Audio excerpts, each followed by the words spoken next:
Hello, everyone, and welcome to episode 6 of The Snapshot. We are your hosts. My name is Brendan Patrick, and I'm joined by none other than Marvel Snap phenom, Cam Bess. The Snapshot is a Marvel Snap podcast focused on the competitive side of the game, and episode 6 is all about the new season that just dropped, Quantumania. We'll be going over new cards coming out this month, as well as our expectations for the meta and strategies to climb. Let's get into it. What's going on, y'all? The only thing that matters is that they are going to nerf Silver Surfer and Zabu. And as far as we know, based on a reliable data mining source, that nerf will be that Silver Surfer will become a 3-cost 2-power card that gives +2 to all other 3-cost cards, and that Zabu will become a 2-cost 2-power card that has his current effect, but is downgraded by 1. So where he currently gives your 4-cost cards 2 less cost, now he will give your 4-cost cards 1 less cost. Cam, are these nerfs enough? Yes. Yes. I believe they are. I believe they're at least enough to make it so that this is not the most obviously broken thing to be doing. It's a good nerf because these might still be the strongest things you can do in the game, right? Mm-hmm. And that's good. It's kind of a good thing that there are still, avenues to explore in Marvel Snap, right? Like that, it's not the end of the world that we get to play, Zabu and Silver Surfer. What was the end of the world was how strong they used to be. That it's okay. It's okay. Yeah, I'm happy that I'm happy specifically Surfer is still going to be played. I find that card fun and I guess somewhat interesting. Zabu, on the other hand, the discount. I do enjoy playing Zabu, but I think that the Zabu nerf is pretty significant, right? Like it drastically changes, the amount of cards you can drop on turn 6. I mean, it just changes how the whole entire deck curves out, right? But Surfer, when it originally released, it being +3, I remember having to kind of double take on the text because I just figured it would be +2. But it was +3, and that felt just above rate. They did give you the extra 2 power added onto Surfer, which used to be a 0 power, which I guess helps you win that Surfer lane. I think sometimes the Surfer lane would be a bit lower power than something like the Brood lane, or maybe you were stacking another lane. So it does give you a bit of point equity in that lane. I don't know if 2 is going to matter so much because we're talking about a Sarah Surfer deck. Usually you're putting out a lot more power than that in the other lanes sometimes, but it's not nothing, and I think it realigns Surfer back into just a more reasonable spot because +3 just felt like a lot to me. I mean, +3 was a lot, right? They took it from like a 3/18 to like a 3/12. That's what I like about these nerfs, right? They didn't destroy them. These cards are still functional. They still might be the part of the best decks in the game, but they're not what they are right now. And what they are right now is oppressive. I think Silver Surfer especially. Zabu is like sort of obviously broken, right? Silver Surfer is a little less obviously broken, but what it does that I dislike so much is it raises the floor of what a deck has to be good. Mm-hmm. And what that means is like if you're not point slamming at least on the level that Silver Surfer is, you might as well just not be a real deck. This is what happened to Ongoing Destroyer, things like that. Like it's a cold world. It is tough to be the Silver Surfer if it is tough to be not Silver Surfer if you have a similar game plan to Silver Surfer, if that makes sense. Yeah, it kind of stat checks all the other decks and creates this sort of artificial floor that you need to pass, which is, unfortunately, it was actually quite hard to get above it. You talked about Ongoing Destroyer making its way out of the meta. As this kind of came up. Cam, I got to circle back to a point that we made in a previous pod, which was talking about Second Dinner and their reluctance or what would you call it? Reluctance or lack thereof to nerf cards that were season pass cards. It does look like in lieu of these bans that they are willing to do it. It may have taken a while and we may have gotten a whole entire month with Zabu, so that does benefit the players that did buy the season pass. But I still think that, nerfing Zabu after 1 month is a quick nerf. I could have seen them going the other way. I wouldn't have liked it, but it does seem like they are in a way, prioritizing the health of the game over this sort of pay to win-esque thing that was, I don't know if it was correct, but it was starting to creep up as a question at least. What are your thoughts? Yeah, people were definitely wondering, the thing is, people are still going to be mad, right? Like, people are still going to be angry at the idea that you can play this card and get an automatic advantage just for including it in your deck, right? Mhm. People are still going to be upset by that, and that's fine. But it's not the end of the world. It's okay. We have counterplay to these cards now. It's not that bad. We are okay. You will be okay. You can play cards against them now. Especially Zabu, like now, Wave doesn't counter it so much, or it doesn't counter Wave decks so much. It still lets you play 2 cards. It doesn't let you play 3 after a Wave, which just sort of ended the card entirely. Like, there are things you can do if you want to play Zabu that you can... If you want to counter Zabu that you did not have access to before. In fact, post potential nerf, we're not even sure it'll be the best thing you can do. It's just sort of a shell we're all already familiar with, and so it tends to get play in that context, right? Mm-hmm. I'm quite happy of the possibility of moving away from what I thought was slightly a toxic play pattern of the Zabu mirrors and sort of this snap on 2, drop Zabu on 3, and sort of try to squeeze a cube out of the opponent. Just like this race to draw that card specifically on 3, which it seemed like a lot of the ladder was dominated by. While that probably still will exist as a thing, I think that you don't gain as much equity by getting Zabu on 3, and potentially there'll be less Zabu decks on the ladder. So I think that could lead to a more enjoyable experience overall. That's the card that I'm personally most excited to see changed, and I'm very happy with the changes that we have so far. Yeah, there's nothing wrong with getting rid of a card that's powerful enough to generate those situations, in my opinion. Yeah. Well, I would ask you about your week in Marvel Snap, but I want to just kind of look forward a bit. I want to talk about your week going into this upcoming week in Marvel Snap. What are your plans for the new season? The new season drops. Are you racing to Infinite? Yes. Okay. I am absolutely racing to Infinite. That is absolutely what I plan on doing. That is what I was doing before this podcast. That is what I will be doing after this podcast. Mm-hmm. It is happening. Are there any sort of boxes you're trying to tick? Are you trying to be, maybe first person to Infinite in the world? Are you trying? No. What's your elo looking like right now? What are the people? Pretty high as far as I can tell. Yeah. I get the sense it is a pretty high elo. Now, what that means, I'm not sure. Does it mean that much? Who knows? Yeah. But I think what it means mostly is I'm okay at the game. And that's enough for me. Sometimes that's just enough. Yeah, I think my question was, it was actually directed on sort of like, what does your initial set of opponents look like going into the beginning of the season? I think because the servers broke when the patch launched, there were a significant amount of bots early in what I was doing here, but I don't think that is like a serious risk going forward. Hopefully, like, we played some humans before it ended. Hopefully it won't be literally just bots the entire time that I play any games of Marvel Snap, but who knows? I suppose it's entirely possible. Yeah, I mean, so we did talk a lot about the nerfs that were data mined and leaked, but both of us logged on today after the patch dropped, and you know what there was, Cam? It was nothing. What's up with that? There's no nerfs. There was no nerfs. So until they actually make these changes, I'm not really sure what they expect us to do other than, play Zabu.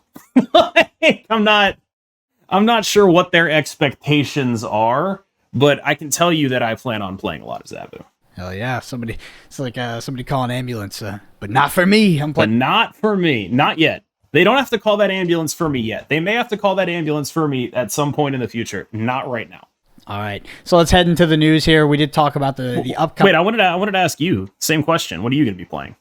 I'm honestly, towards the end of the last season, I really liked Natty Light. Like, I enjoyed that. I guess maybe I was just trying to switch it up, but I found that to be more fun at the end of the season. I might continue playing that at the beginning of the season, but, I'm probably going to go back. If I'm trying to climb, I might go back to T-Rocks, and I might go back to... Yeah. Just slamming Zabu. That's... Slamming Zabu. It's like yeah, that is a play you can make, Slamming Zabu is rarely an incorrect call in Marvel Snap. It's not usually a thing that's going to mess you up. Yep, so with the new season as well, February 6th, today, MODOK drops, and it's a 5 cost, 8 power that reads, on reveal, discard your hand. This, Cam, thoughts about you, but I want to preface this by saying this is looks a bit incongruent in terms of power level compared to Silver Surfer and Zabu, which is okay, but coming off these two bangers of cards, what do you think of MODOK here? He's not as good, but he does some cool stuff. You know, it's not the end of the world, and not every card needs to be like the best card in Marvel Snap to be worth playing, you know? Not every card needs to be, God itself in order to be a card that you should play. And that's fine. It's good, I think, even like that the season pass card for this season is not another card in the pattern of Zabu and Silver Surfer. I think that would be much, much worse if the season pass card for this season were a very powerful card like Zabu, like Silver Surfer was. I will say that as of right now, I have not bought this battle pass, but that's not necessarily because I have strong opinions about this battle pass. It's entirely down to the fact that I haven't logged in on mobile yet, and that's the only places I make my purchase. So I probably will buy it. Like, getting a card is always worth it for $10. Yes. For someone like me, at least. And I will want to experiment with MODOK a little bit. I get the sense that the place people see him as having a role is going to be in decks like Lockjaw, Hella, or not necessarily Hella, Lockjaw Discard, decks like, Hella Invisible Woman. I am much higher on him in in Lockjaw Discard than I am in Hella Invisible Woman. I will say that. Absolutely. And in the Lockjaw Discards deck specifically, it helps you on sort of going on turn 5. You get the guarantee discard your Swarm, get rid of Apocalypse as well if that's in your deck. But, if you're in one of these discard decks, so you get to get rid of your Swarm, copy it, get rid of the Apocalypse, buff the power, but then you also get to get rid of any sort of superfluous cards that have been left in your hand that might get discarded to Dracula at the end of the game. And I think that's like really, really significant, to be honest. I think it's a strict upgrade in some of those decks. So I'm happy to see it. And you're right, we don't need the Season Pass card to be absolutely game-breaking every single time. If it did, it would actually be, it would be quite bad. We would just power creep ourselves into season pass cards in perpetuity. But yeah, it's absolutely insane that they haven't added that buying the battle pass, buying the stuff to desktop yet. I understand the desktop is kind of like, they just made it work, but I think no, it works on desktop. I have my credit card information saved on mobile. Oh, it's not their fault. Is it only? It's fine. It's the in-game events that you can't do on desktop. The in-game events are what I can't do. That's correct. Yeah. I cannot do in-game events. And that one I will say, yeah, it actually is kind of insane that they don't let you do that. That one is like, normally I'll be like, all right, you gotta cut them a break here, but I don't think you gotta cut them a break on that. I think that's really bad. I think it's really bad that I can't play any of the events unless I decide it's a good idea to log in on mobile. I miss some rewards sometimes too. I've missed rewards that expired from my inbox because I play on Steam. And so it's just, I don't mind. I swear, it's fine. I mind a little. All right. So speaking of card drops, we also had Shadow King drop pretty recently. Shadow King is a 4 cost, 6 power. It's his on reveal. Set all cards here to their original base power. I think that when I first read this card, I was like, oh, another card to go into my pseudo control disruption deck. That archetype we're just kind of trying to make work in Marvel's.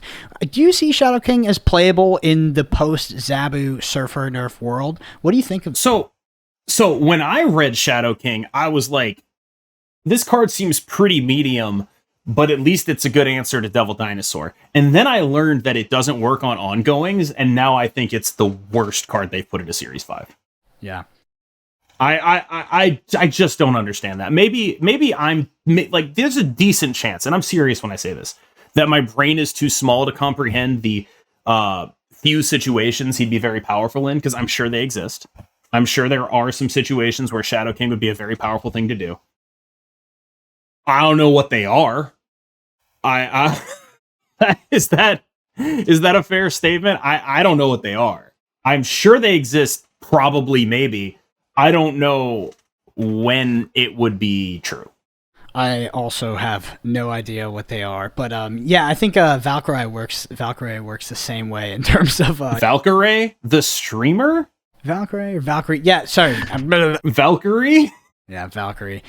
You'll learn that my pronunciation of words is it has some hit or misses.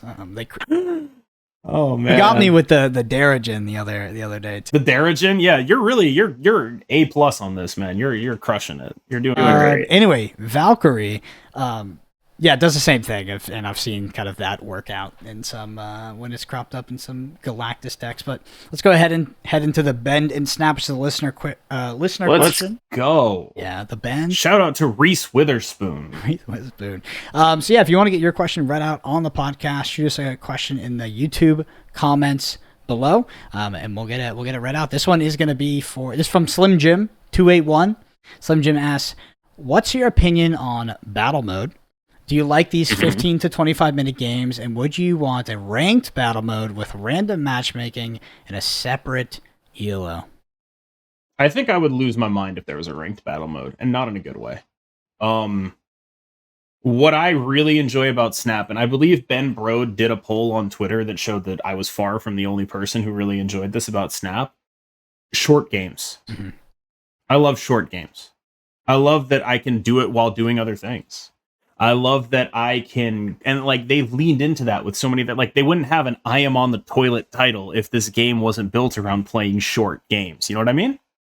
Yep. And I think, to me, that a ranked battle mode sounds exactly like all the card games I stopped playing to play Snap. Yep. Marvel Snap, the way Marvel Snap works, the short game, sort of like action-packed, everything is kind of clear, very understandable.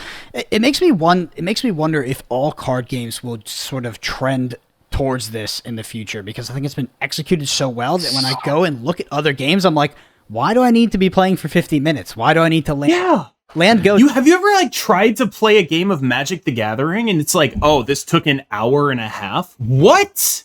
Like, yep. Even if you go to like the thing I remember the most from when I played Magic is just how all day it was. Like in a tournament was all day. You go to FNM, it's all day. And like that's actually crazy. It doesn't have to be this way, like. And Marvel Snap is out here telling us, hey, it does not have to be this way. Yeah, I mean, Grand Prix were 12 to 14 hours. I mean, Flesh and Blood callings are the same thing. Like, yes. They're crazy long. But yeah, I mean, like the simultaneously resolving turns as well. It's like, why would anybody want to sit there for X amount of time while their opponent does everything? It's not fun. But let's get back to battle. Sitting through your opponent's turn in Hearthstone is like famously the worst thing about Hearthstone. Like it is the thing everyone hates the most about that game. Everyone loves complaining about, damn, I have to sit through my opponent's stupid ass turn. And now you don't. Now you don't have to do that. It's incredible. Yeah, playing Magic against, like Turbo Fog, Nexus of Fate, you're just like, oh my god. Yes. It's a test of patience right there. But how much battle mode have you been able to play? Did you play the stream? Did you play against other content creators? Did you have time to dive into it? I played a couple battle mode games against, most of my battle mode games came against the Human Spider, which is to say I played like a couple against him. Mm-hmm. The Human Spider, for those who don't know, is someone who's in my chat and my Discord a lot and is one of the players who did really well in the Nian Challenge, an extremely talented player and deck builder.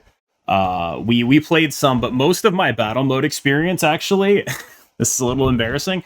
Most of my battle mode experience, I play Agatha, because we've discovered, thanks to shout out to Pilk Enjoyer on the main Marvel Snap Discord, that Agatha, it turns out Zabu's actually strong enough to make her playable.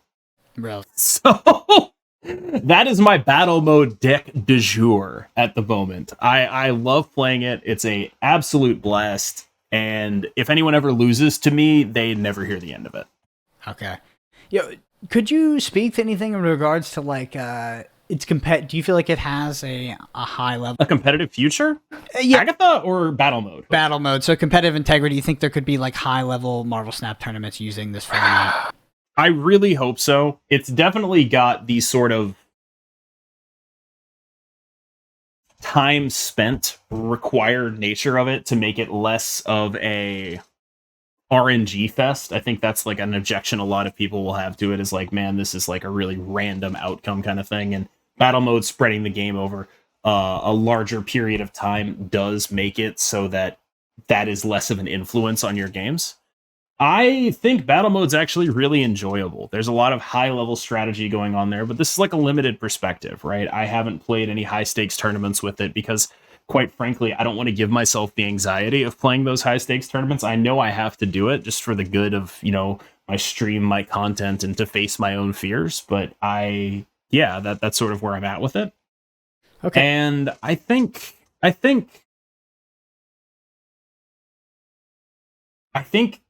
it's actually just so good that I can't ignore it. Does that make sense?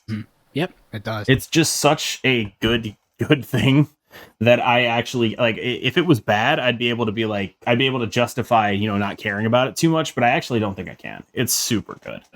Yeah, I'm interested to, play some higher end tournaments and, institute some of that sort of dynamic metagaming, like on the fly, understanding, progressively understanding your opponent's deck, understanding when to retreat and when to snap. And it's different versus, your first game versus your third or fourth, right? When you have more information, they have a Shang-Chi or this. I'm keen to see how that sort of plays out at a high level. So I'm excited for it. But to answer your question, Slim Jim, I think that splitting a player base is always a risky move as a game developer. And I don't think in Marvel Snap it would be necessarily beneficial. And they do have a core competency, right? They have a go-to market sort of marketing theme here, which is, play a game on the toilet, play quick. We're playing bots at infinite rank, which makes no sense, but it makes sense in the context that you never have to wait for a queue. So you never have to wait for a queue. It's magic.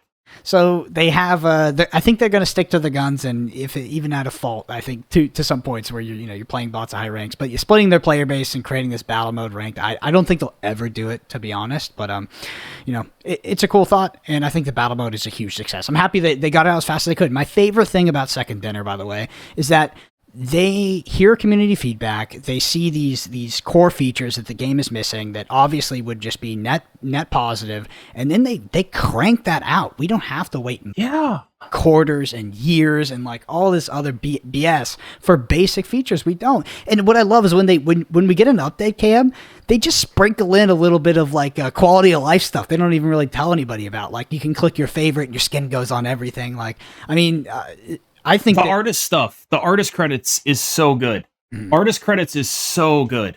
Yeah, we are absolutely spoiled. Like they've been doing so well and cranking out so much content for us. But all right, we'll go ahead and move on to the main topic, which was the nerfs. We talked about it a little bit. Cam, what are your thoughts on decks to play post nerf? What do you think is going to be good? What have you got your eyes on first? I crafted 2 Zabu decks for post nerf because I think its new effect is still pretty powerful in terms of curve smoothing. It allows you to do a lot of cute things. The first is a Sarah deck based on a deck by a player named WW Los. I call him Wobolos on stream. He's one of the guys I play sometimes. I believe his Twitter is Wobolos_CCG, but don't quote me on that. I'm sorry if I got it wrong. And it is the idea of his original deck was just, we're going to leverage Zabu to play like Shang-Chi or whatever. And I think that's actually like probably the most compelling use for Zabu post nerf because the idea is basically you just put him in a Sarah deck. Mm-hmm. That seems pretty good, right? Like you put Zabu in a Sarah deck. Your Shang-Chi's and Enchantress cost 2 post Sarah. It's like exactly like having old Zabu, right?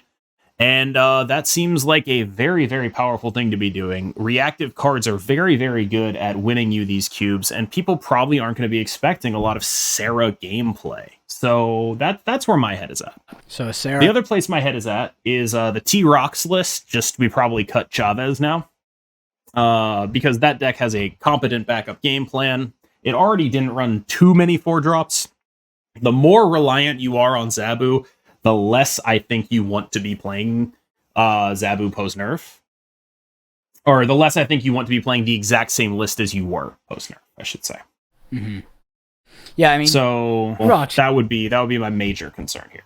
Yeah. What were you saying? I was just saying T-Rocks is a standout for me, too. Like, I think that you're right. Like, the Zabu list... I think the Zabu lists of old, or what we will refer to as the boomer Zabu lists, are the ones that, that were Zabu and then basically an entire deck of 4-drops, maybe a top. Yes. Good job. Yeah, those might be gone, but I think that a Sarah Tech deck is a great idea. You're right, like having Shang-Chi and Enchantress in the Sarah shell, which we've seen in the past. We've seen Sarah Tech decks. It's maybe moved away since like Silver Surfer, like Point Slam became a bit more popular, but it could make a resurgence. And I think those decks are extremely powerful. And T-Rocks as well. It's not incredibly reliant on the Zabu. Like that's one of those decks that I've played on ladder, not drawn Zabu, and won games plenty of times. So I think that's a great choice. I want to talk about some other things that I saw on your Twitter, specifically this Thanos list.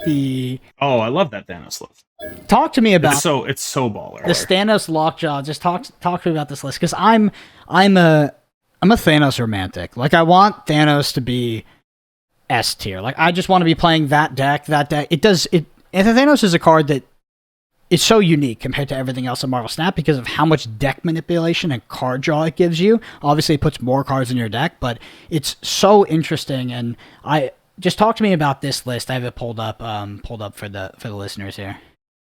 That Thanos list is designed by the Human Spider. It is a deck that I think gains a lot from the patch in that you are likely not going to be seeing a ton of Darkhawk anymore, which is a very bad matchup, and you are likely not going to be seeing a ton of Killmonger anymore, which was basically the other bad matchup. That card was mostly played in Silver Surfer. So, in theory, if we see less Darkhawk and Killmonger, that deck could be a deck that's really on the upswing. I think the main advantage that Thanos decks tend to have is that they are the kind of deck where your opponent can't ever reasonably play around anything you're doing. Because there are so many things that can go in a Thanos deck that it's impossible, even for someone like me who's very familiar with the metagame, very familiar with how things played out. Even I have a ton of trouble being like, oh, yeah, I recognize this. I know what Thanos deck this is.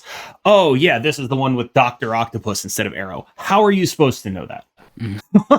How are you in a million years supposed to be aware of that? And so that's a major advantage of it. I think the fact that I tweeted it out is a little bad for this what would normally be a pretty advantageous situation to be in. But sorry, I guess. Human Spider himself had already released it, as it were, shown it as the thing that he was doing. So I don't think it's the end of the world, but it is one of those things where, it could have been. It probably loses some equity once people know what you're doing, right? If you see me on ladder, Mike 12. That's bad. And that sucks. Sometimes it goes like that. Sometimes you just give up the equity and not much you can do about it. All right, Cam, but tell me your personal feelings, not your thoughts on how powerful the card is, but your personal feelings in regards to Lockjaw. Because I think last time we talked about the card, you were a bit hot and cold on it. Has that changed, or does it have a different function here? Yeah, I'm a little hotter on it than I used to be. When your deck is a Thanos deck, you very quickly learn to count how many stones you can roll and do the math on that. Because outside of the stones, that deck has very few bad rolls. Not that I've never lost from like rolling a Sunspot when any other card would have won the game, but it's a little more manageable with that deck than it would have been in other situations. I think that deck is a very powerful application of Lockjaw that I think really leverages. Thanos himself is just one of the most fun cards in the entire game. And I think a deck that leverages him in that way is just a nice thing to have. It's just good. It's good that it's around. I'm glad it's here. I'm glad Thanos is good. He's not always good. You know what I mean? Like, I didn't think he was going to be good, actually. I thought when he was revealed, I was like, oh man, this card's going to suck. Like, this is going to suck, but it's going to be fun and I'm going to play it anyway. And it turns out that, no, it's actually just awesome. It's actually just a good deck. And I don't know how much of that is just, people don't know what you're doing, things like that. But it could be significant. Mm-hmm. It could be a significant player in the future. Yeah. I just know when I queue on ladder, I queue into Den quite a lot, and he is always playing Thanos bounce. Like, always. Yes, Den plays a ton of Thanos bounce. Talk to me about, speaking of tweets, talk to me about this other list you tweeted out, Clean Up 141's Zoo list. Is this a list you think could, survive in this post-nerf world? I think that list gets a ton of value out of, very specifically, people aren't expecting those cards out of your deck. Yeah. Right? That's the main value I think it generates. And there's nothing wrong with that, right? But there is something you do have to kind of be aware, like, okay, if the main thing you're doing is people aren't expecting these cards out of your deck, when they start expecting them, you're going to be in trouble. That's like a big lesson to learn, is if you're relying on the element of surprise, you better know it's a surprise.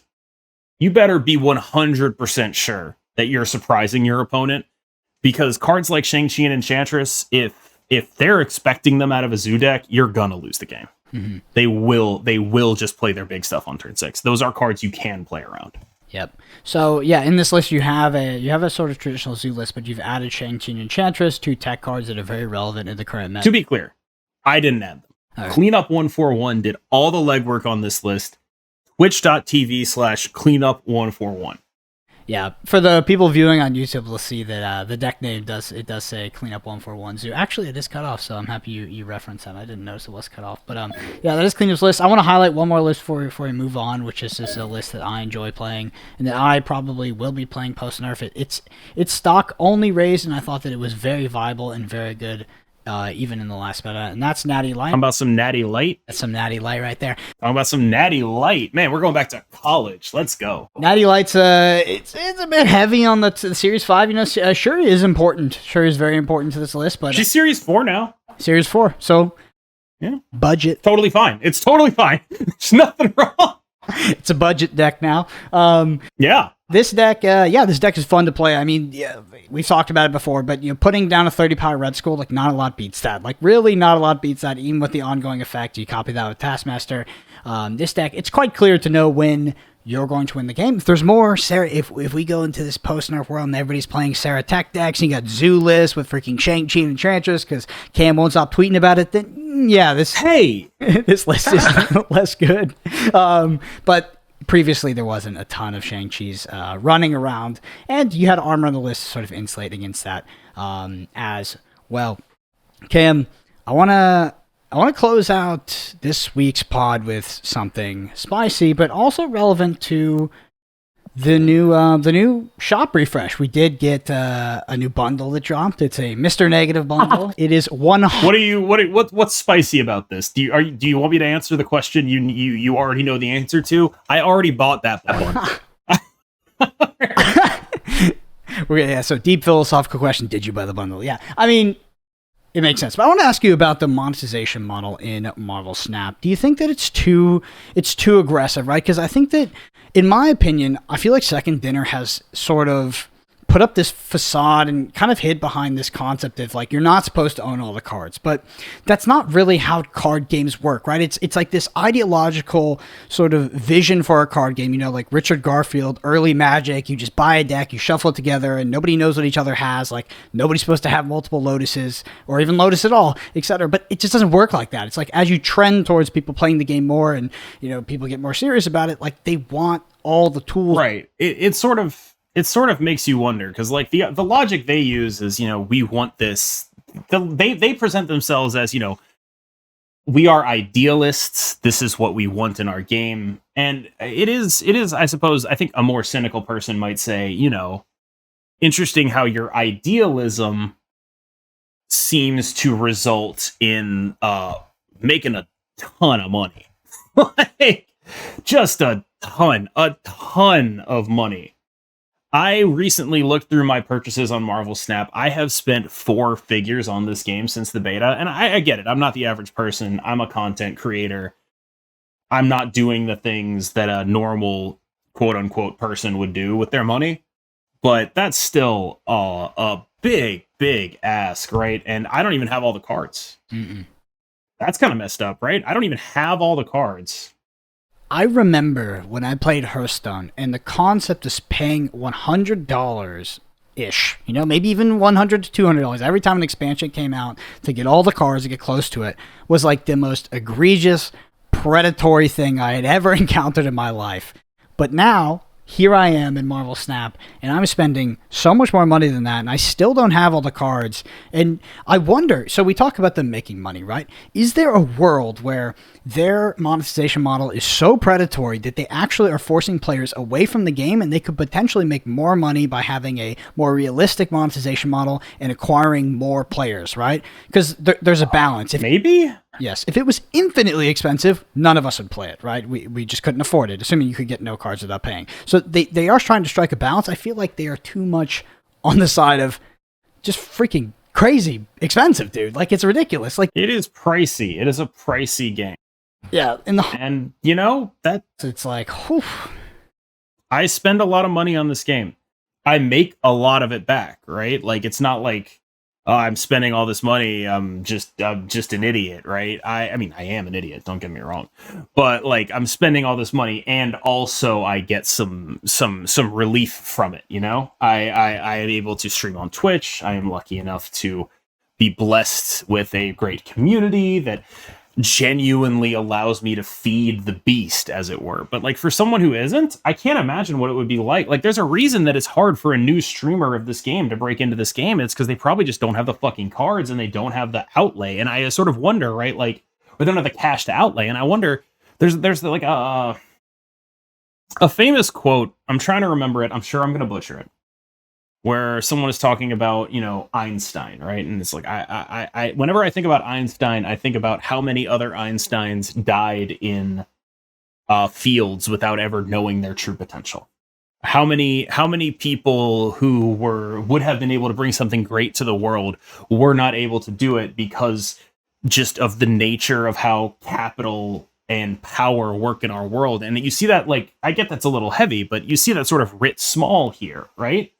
Because how many great potential streamers are there that would be awesome if they were able to have all the cards, but they don't have the kind of money to get started?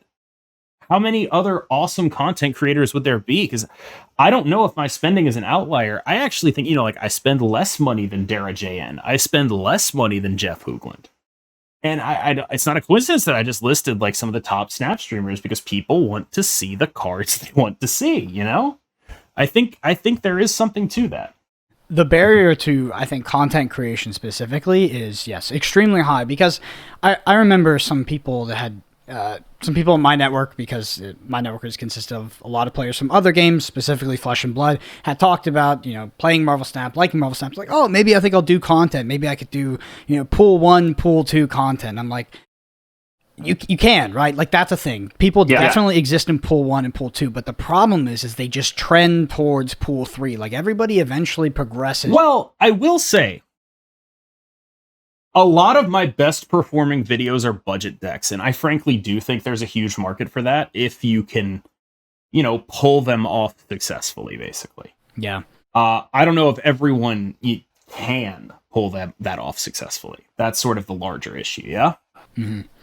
Yeah, I think a counter argument to us me specifically criticizing the monetization model is that, Marvel Snap is actually a very friendly free to play game. And I know if you've just taken sort of face value, you'd be like, what the hell? What does that mean? Well, if you download the game, you can play a lot of Marvel Snap and acquire a lot of cards for free and have a great self-contained experience. You can. It's just that I think that this idea that players at sort of the quote-unquote end game want to have these sort of like unique collections, they don't want all the cards, they don't want all the tools, is absolutely untrue in card games, and it's been shown. If someone plays a card that you physically don't have access to, that's annoying. It is. Mm-hmm. What do you think, Cam, about collector tokens and collector tokens as a currency to acquire these Series 4, Series 5, and obviously Series 3 if you're in that situation as well? Cards. Do you think that is a rewarding system, or does it feel pretty bad at this point? Opening all these collectors for opening cards. It's like, and I'm just acquiring this like currency or something. These number go up. You know what's weird? Mm-hmm. And I know I'm a serial interrupter, and that's my mistake. But you touched on something I was actually thinking about, which is I have right now, I can go check, but I have probably 12,000 credits, and I don't want to spend them, or 12,000 tokens, and I don't want to spend them because I don't think any of these cards are worth it. Mm-mm.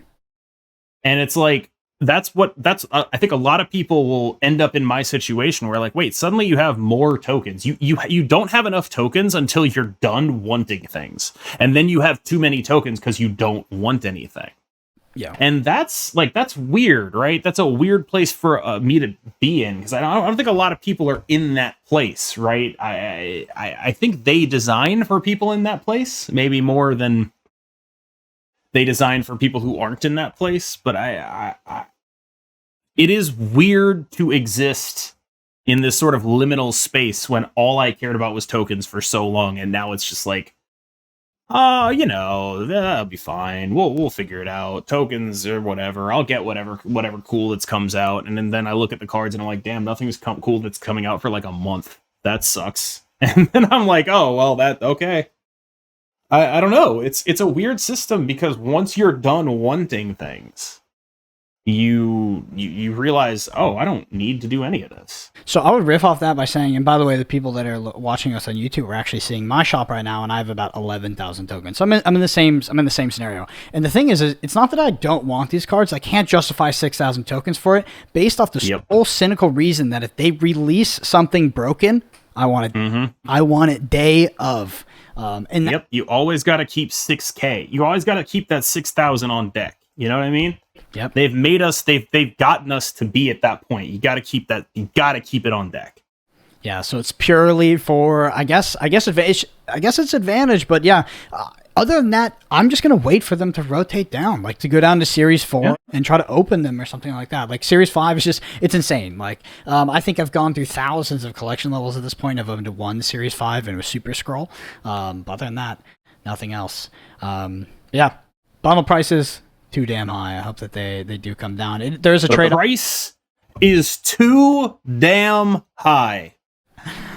I hope that there is this inflection point in the future where they do sort of come to Jesus and are like, okay, we will reduce it by X%, and they make it, I guess, somewhat more reasonable, because at this point it's like, I will spend the money, I will do it, I want to be playing the game, I want to have the cards, like I'm really enjoying it, but there will be some point, it seems like, in the future where I'm gonna be like, holy shit, dude, I'm 3 years deep, and I haven't been paying my car bill for the past 3 years or something ridiculous. You look back, I haven't been paying, like, oof, that's tough. That hits close to home as someone who just had to pay a big expense on his car. That's a tough one. You're just gonna look back at this sunk cost, and you're used to paying like $100 or so for some other digital card. You look back at this, and you're like, holy shit, I spent 15 grand or something. It's just like, maybe sometime in the future. All right, let's wrap it back up, Cam. We've got Quantumania coming up. You're going to be rushing to Infinite. I hope that people can go check you out. If you want to see Cam rushing to Infinite, you better go check him out soon, because he gets there pretty freaking fast. I do my best. Yep, we talked about the nerfs. Hopefully they come soon. I really do want to see this meta shaken up, because I do think that by these cards being reduced, they will make room potentially for a lot of other interesting decks and archetypes to be playable again, sort of at that highest level, which is the most important thing, right? And also maybe getting rid of that sort of, I have Zabu, you have Zabu, who drops it on turn 3? I hated that. That was so frustrating. But yeah, we talked about some of the decks there. Next podcast, Cam, I want to talk to you about some of these Series 5 cards coming out this month, because some of them look freaking sick. We have Kong, Ghost. Kong? I'm pretty sure it's Kang. Honestly, I'm going to give you the script, and you're going to read out the names first. I'm going to go with whatever you say. See, the thing is, I'm not 100% sure, but I'm pretty sure. I'm pretty sure it's Kang. I'm like, pretty sure. You know how confident I am? Like, probably 1%. So I'll go with Okay, no, you need to do the George Costanza thing, right? where like you think you know how to pronounce it, just pick a random other pronunciation. Just do the reverse of your instincts. We have Stature and the Living Tribunal. All of them look pretty cool. I'm really excited to be digging into those cards soon in the future. All right, let's go ahead and close it out. So if you're enjoying listening to this podcast, check us out on ratethispodcast.com/snapshot. Leave us a review. It helps out more than you can imagine. It's great for that sort of organic, whatever, discoverability. And we've been having a great time so far, and we want to thank you all for listening. We've seen a lot of success, and we're very thankful for that. And we will continue giving you the content that you want week by week. There's a video version of this, obviously, on YouTube youtube.com/@the_snapshot.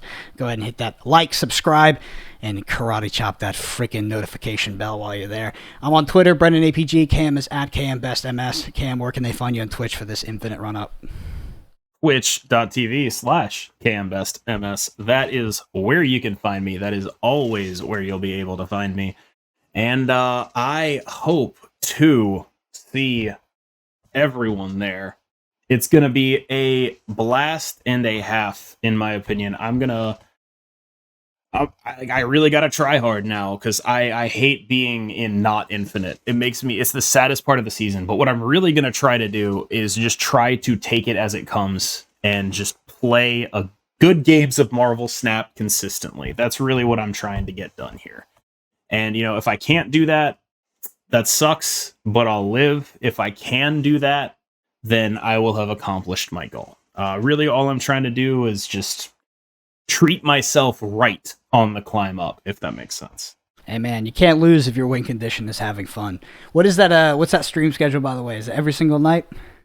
That is every weekday at 6 p.m. Eastern Time. That's Eastern Standard Time, for those of you who may be wondering. It is also every weekend, and that time is usually a little bit earlier because I know there are people who like to watch from overseas. That is usually around like 3 or 4 Eastern Time, depending. Sundays are a little more firmly earlier than Saturdays, and sometimes I take like one day off, but I think February I have like a nice little ad incentive from Twitch. There's going to be a lot more content coming out from me on a much more consistent basis, which is crazy because I basically do it every day. So what I'm talking about is a lot less like my break week this week. I took a break and it was like a 2-hour stream instead of a 4-hour stream. That was my break. Yeah. Awesome. Well, check it out, everybody. And until next time, we will see you in next week's episode. Later.